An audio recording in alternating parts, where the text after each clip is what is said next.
Romania, it's a small country. If the USA was influenced by Russia in some way, what are our chances? What's the actual threat? So let me go back to way before your time. And when I think about when I first joined the workforce, we were thinking about the nuclear threat, the nuclear Cold War. And you can draw a parallel in my mind to where we are today as we have seen drastic changes in the landscape of what happens or what is happening in the world of threats. Backed up with those ideas happens to be the advent of some very powerful tools. Social media, cybersecurity, or cyber in this particular case, as perfect examples, which are only another tool in the bag where they can influence the region.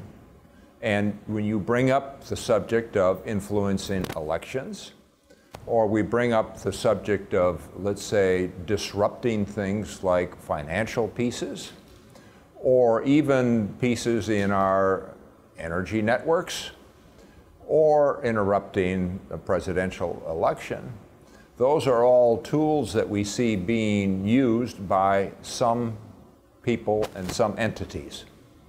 We can certainly, I think, come to an agreement that most sovereign countries now are establishing the capability to understand cyber and maybe even develop tools. Russia would be part of those. We too would be guilty, if you would, of having tools in order to operate in cyberspace.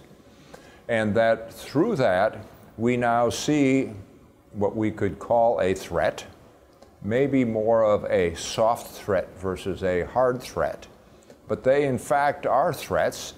And if I were living in Romania today, I would certainly say that this must be a concern, because if tomorrow your electrical network was shut down, or if the financial markets were closed, or even as we thought over the weekend, there may have been a cyber element to the shutdown of British Aerospace or British Airlines, then that too becomes a threat to our way of life, and we must be concerned with it.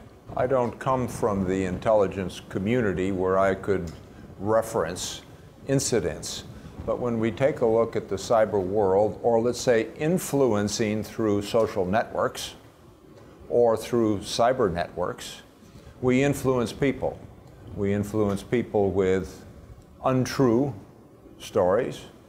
We influence people by persuading what is right or what is wrong. We influence people based on maybe what has occurred in elections or election outcomes by creating uncertainties. That's all, if you would, part of this battle space, if I may use the term, that involves social networking and cyberspace and all forms of communication.